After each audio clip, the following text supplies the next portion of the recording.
Shocking to, grabe, nagulantang na lahat. Kakapasok lang, breaking news, pumalag na. Ayan, syempre itong balitang ating matutunghayan ngayon ay nagbula kay Pinas News Portal. At ito po ang inyong lingkod na si BT na magbibigay ng reaksyon at komento dito sa video na ating matutunghayan ngayon. At huwag na natin pagtagalin at sabay-sabay na nating panoorin ang laman ng video na hatid sa atin ni Pinas News Portal at bibigyan natin ng reaksyon ang balitang ito. Pasok!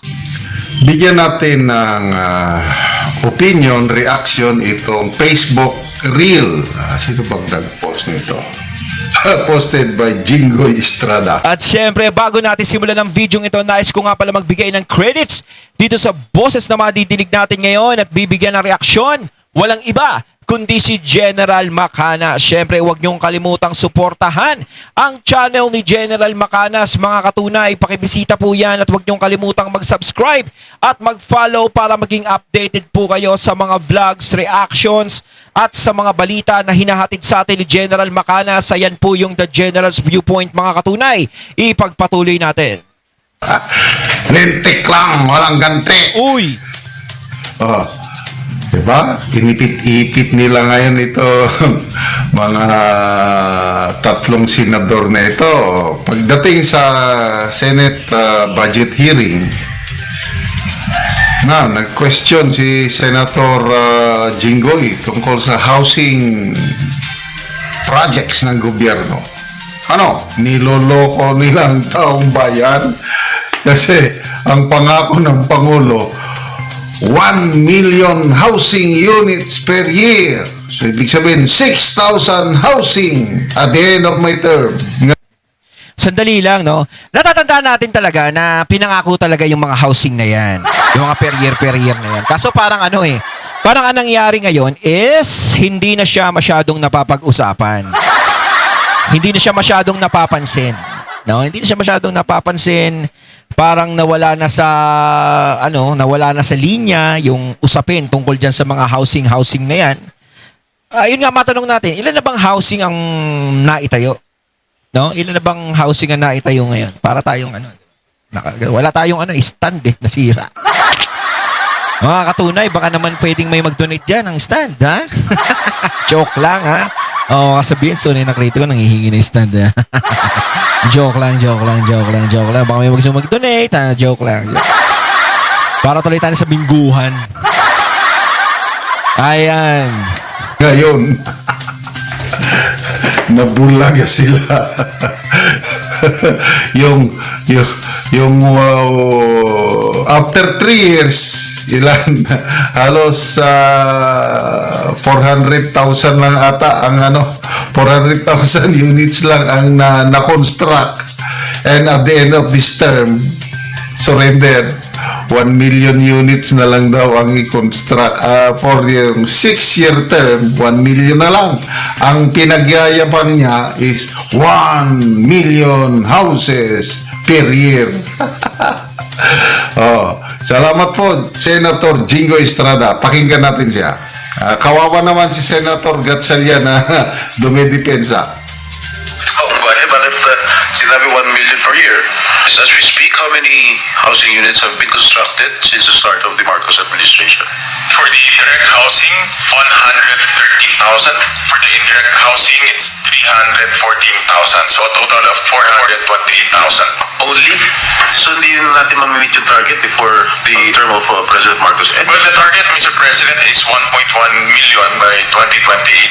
So meron pa kong balancing 705,000. Kasi ang usapin, the government aims to build 1 million houses per year, totaling 6 million units by the end of the term of President Marcos. Well, you're correct, Mr. President. They had to revise their targets. I think 1 million is very ambitious, Mr. President. They have to be realistic with the budget target. Very ambitious, parang isang ambisyon, parang pangarap lang 'yun, no? Parang imposibleng mangyari. Kasi sa mga nangyayari ngayon, para ma-please ang mga tao, para syempre, ang kahinaan kasi natin, mga katunay, yung pangako. Mabilis tayong maniwala sa mga pangako. Kaya nga tayo nabubulag tuwing eleksyon, 'Di ba? Kasi kung tutuusin, panalo sa isang politiko ang mabango ang bunganga. Totoo yan. Kapag mabango ang bibig, magaling magpakara sa mga tao, yun ang nananalo. Hindi lang dahil sa sikat ang pangalan. 'Di ba? Kaya nga yung iba, 'di ba, may nabubudol, may naaano, 'di ba? Ganyan naman talaga.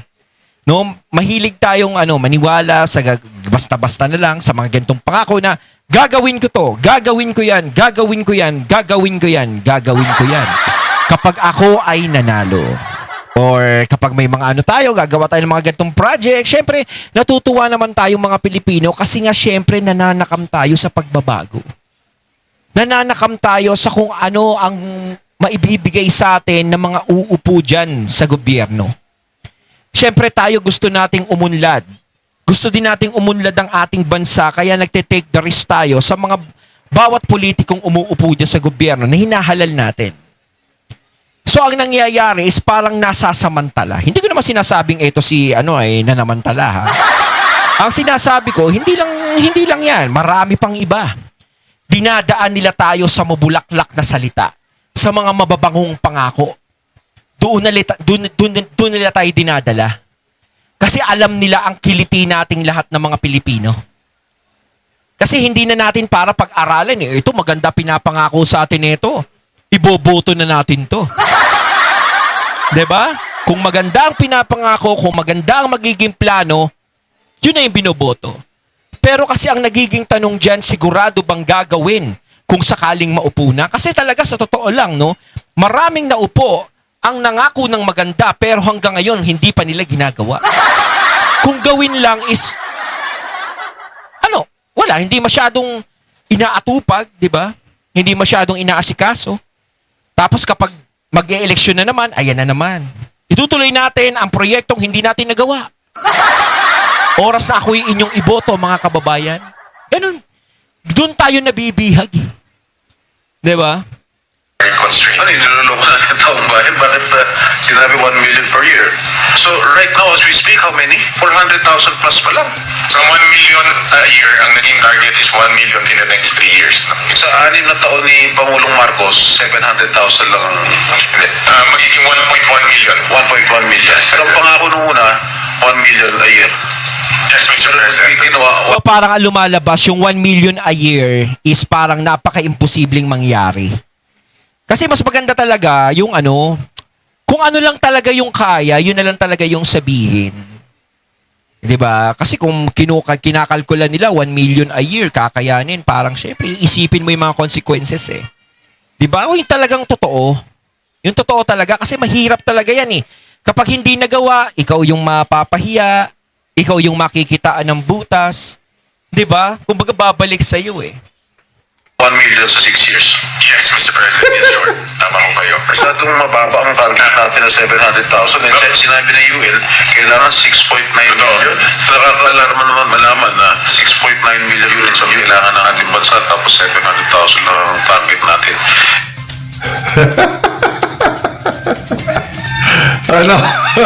Lintik lang, walang gante ha. Ipit-ipitin niyo ako. Bumawi si Jinggoy. Dinuki. Okay talaga itong si Senator Gatchalian. Very proud. Very ambitious.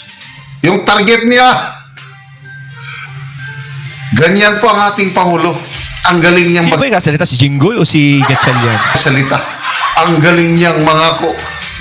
Okay na lang. Pagbigyan na lang natin yung 20 bigas meron na. BBM. Yung pangako niya nung O gaya niyan, mga katunay. Yung 20 pesos na bigas. 'Di ba? Yan yung talagang Yan yung talagang nagpa-trigger sa ating lahat. Kaya tayo ay medyo nabulag, nadala, 'di ba? Nadala. Siyempre, 20 pesos na bigas. Sino ba naman ang hindi nangangarap na magmura ang mga bigas? 'Di ba? Siyempre, lahat tayo. Yung kung saan tayo makakatipid, doon tayo. Kasi malaking tulong sa atin yan eh. So kung sino yung mga nangangakong ganun, talagang madalas tayong mabiktima sa mga pangako. Ngayon, ang 20 pesos na bigas na yan, hindi naman talaga kaya. Hindi naman talaga nangyari. Although, sinasabi nila na namimigay sila ng 20 pesos na bigas pero sa iilang lugar laang. 'Di ba? Hindi sa buong Pilipinas. Kasi ang pinakapangako, buong Pilipinas. Kumbaga, ilagay na natin, sige na, may sinasabi na, hindi naman talaga sinasabing kayang gawing 20 pesos. Yun ay isang pangarap lamang. Oh. Hindi rin naman masamang pangarap. Kung pangarap na maging 20 pesos ang bigas, syempre kung nangangarap si, ang Pangulo na maging 20 pesos ang bigas, tayo din naman nangangarap. Kung pwede nga 10 piso, edi mas maganda. Kaso nga lang talaga, is yung pangarap na yan ay talagang isang pangarap na lang. Lalo na ngayon. 'Di ba? Lalo na ngayon. Kasi kung tutuusin, yung 20 pesos na yan sa panahon ngayon, napaka-imposibleng mangyari. Alam niyo sa totoo lang, no, yung panahon ni PRRD, ipasok ko lang uli. Yung panahon ni PRRD is napakamura din ng bigas. Nagawa niya maging mura. Sa halagang 39 pesos, 30 pesos, 40 to 45, napakagagandang bigas na yon. 30 pesos nga lang, napakagandang bigas. Nakakabili ka ng 29 pesos na bigas. 1 kilo na yon. Nung panahon ni PRRD at partida na. May pandemic pa nung mga panahon na yon. Na ine-expect dapat natin na magtataas ang mga bilihin, lalong-lalo na ang bigas. Pero hindi nagtaas ng mga presyo. At alam ko, pinagbawalan magtaas nun. Pero ngayon, wala naman tayong pandemic, wala naman tayong crisis, wala tayong kahit na ano, lahat ng paninda ngayon is napakamahal. Kaya nga nire-raise nila yung 500 para sa Noche Buena. Para isipin ng mga tao na mura pa rin ang mga paninda ngayon. Na bakit kayo nagre-reklamo na kulang ang 500? Napakamura niyan. Kami nga kaya namin pagkasyahin, parang ganun. Yun ang gusto nilang isiksik sa mindset ng mga tao na mura ang bilihin ngayon, na hindi naman talaga totoo. Diba? Hindi mo alam kung saan ka dadali ng 500 mo. Kung magkakasya man siguro yun sa isang tao lang. Hindi para sa buong pamilya. So ang Noche Buena, hindi naman tumatakbo yan sa isang tao lang. Sa isang buong pamilya yan.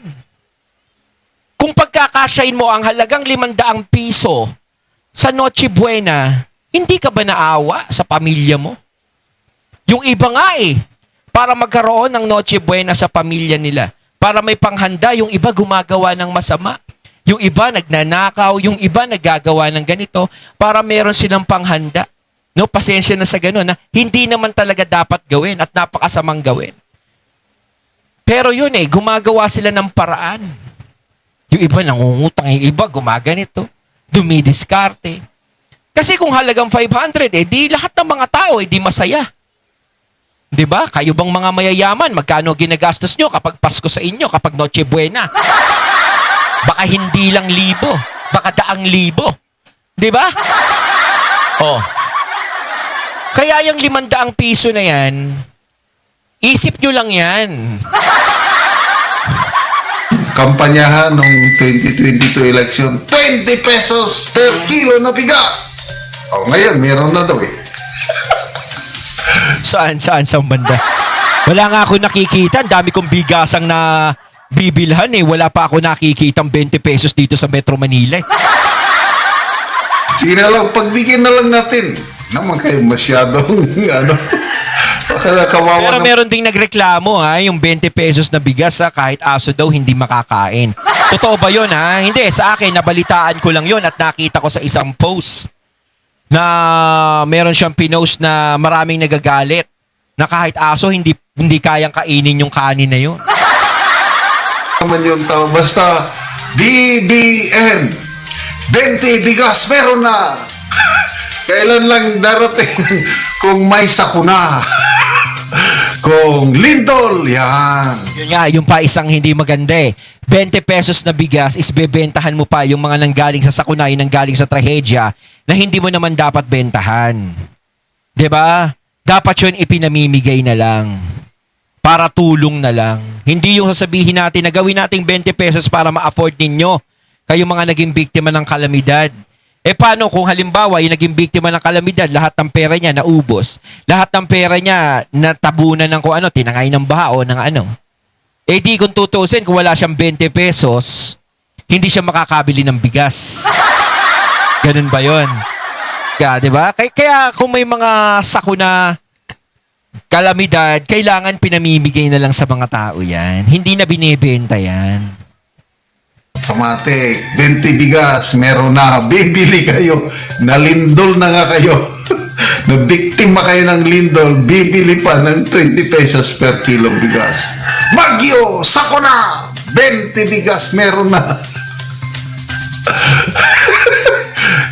Okay talaga ang Marcos Jr. administration. The best president in our history. Agree ba kayo? Oh. Ano pa ang ipagmamayabang? Meron naman akong nabasa na talagang determinado siya na at the end of his term, matuldukan na ang gutom ng pamilyang Pilipino. Yan ang gusto niyang legacy. At the end of his term, matuldukan na ang gutom ng pamilyang Pilipino. Yan pa ay isang napakalabong mangyari. Kasi kung gusto nating matuldukan ang gutom ng mga Pilipino, dapat sa umpisa pa lang yan, inuumpisahan na. Paano matutuldukan ang gutom ng mga Pilipino kung maraming buhayang naglipa na sa mga paligid? Diba? Hindi matutuldukan yan. Hanggat may buhaya, wala tayong ginhawang makukuha. Siguro, matutuldukan yan kung ang lahat ng mga kurap, lahat ng mga buhaya ay makukulong. Kung mawawala. Yun, dun mo makikita yung pag-unlad. Pero kung hindi kayang ipakulong, walang mangyayari. Ang pangarap na yan ay magiging pangarap lang. At saka isa pa, paano tayo giginhawa kung ang mga bilihin ay napakamahal? Ako, araw-araw ako namimili. Araw-araw kong nakakausap ang mga nagtitinda ng gulay, nagtitinda ng karne. Kinakausap ko yan. Nalalaman ko na sinasabi nila, naku suki, napakamahal ngayon ng ganito. Kaya ganito ang benta namin, hindi katulad dati. Naku suki, ang mahal na nito. Hindi katulad dati na ibebenta namin. Ganon. Wala kang narinig sa mga nagtitinda ngayon kung hindi, ay, naku suki. Napakamahal ngayon nito. Diba? Hindi naman sila magsasalita ng ganon kung nagkakaroon ng progreso tayo eh. Kaso nararamdaman nila na talagang pataas ng pataas yung presyo. Diba? Kawawa yung mga namimili. Diba? Paano tayo uunlad kung ganyan ang nangyayari? Diba? Wala na daw magugutom. Wala nang magugutom. Hindi matatapos yan. Ang kagutuman, hindi matatapos yan. Hanggat may mga alitap-tap na mga masasamang alitap-tap ang nakaikot dito sa bansa natin, marami pa rin magugutom. Hindi matutuldukan yan. Pamilyang Pilipino at the end of his term. Wow! Palakpak naman kayo dyan sa ating pinaka-the best president. Siguro, sila sa Malacanang walang nagugutom. Mga different departments walang nagugutom. Ang mga congressman, senators, mga elected officials walang nagugutom. Pwede yan. Ang mga government employees, yes, walang magugutom. Pwede yan. Eh, how about yung sa laylayan? Do you believe na merong presidente na makakaya na wala nang magugutom na Pilipino? Ako, napakatagal na problema na ng bansa natin yan. Kahit nga si PRRD, hindi niya masyadong naanuhan eh. Kumbaga, hindi masyadong naging naresolbahan. Pero kahit pa paano, nagpapasalamat naman tayo kay PRRD dahil siya yung naging presidente nung pandemic. Sa kung tutusin, kung ang presidente ngayon, pandemic, administrasyon. Ewan ko saan tayo pupulutin eh. Doon natin malalaman talaga kung ganong katibay ang isang leader. Diba? Ay, nako. Ito sila, hindi kasi nila naranasan magutom eh.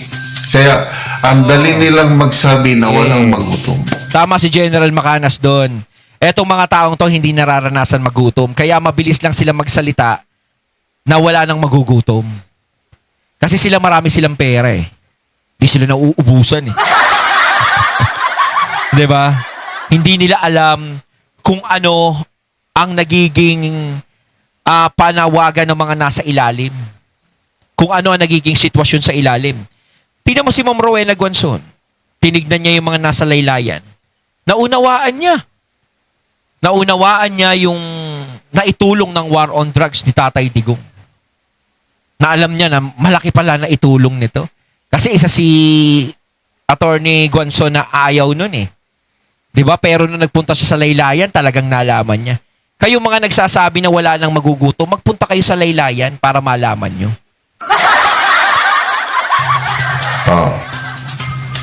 Anak ng presidente, lumaki sa layab. Hindi niya naranasang nagutom. Ako naranasan Tama. ko. Bata pa ako, hirap na hirap kami. Maswerte na ako makakain ng 2 meals a day lang nung wala kaming breakfast nung bata pa ako. Magpunta ko Diretso sa ka, Mariana. eskwelahan, halos wala akong balon. Gutom. Nung nasa serbisyo ako, doon kami sa bundok, nag-combat operation, malate ang resupply, magugutom kami.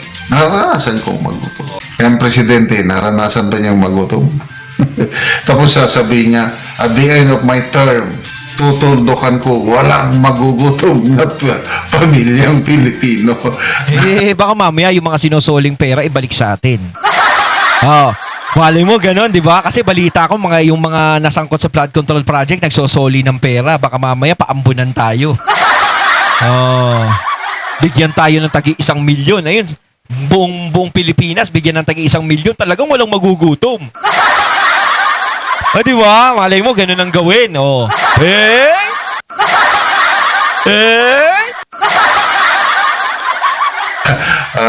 Tingnan nyo ang SWS survey. Third quarter. Compare nyo, second quarter of 2025. Tumaas ang bilang ng nagugutom na Pilipino. Noong second quarter, 16.1% sa mga respondents nagsabi naka-experience sila ng involuntary hunger. Wala silang magawa, Ako, nagugutom kundi ngayon eh. walang makain. For third quarter of this year, tumaas 22% na ang bilang ng, sa mga nasurvey, ang bilang ng pamilyang Pilipino na naka-experience ng gutom. So, Mahirap ma-resolve ba yan? yan Yung po gutom? ang realidad. But anyway, Marami nang sumubok dyan pero mission failed. wala na tayong magawa. Yan ang binutuhan natin eh. Presidente na ang galing mangako. Ang pangarap ko ay pangarap Ang hirap naman kasi yung mga gusto niyang resolvehin yung mga critical eh. Yung mga critical na pangako, yun ang delikado eh. nyo. Ang pangarap nyo ay ang pangarap ko rin. Kaya puro pangarap na Magkakaiba lang tayo. palang pangarap natin.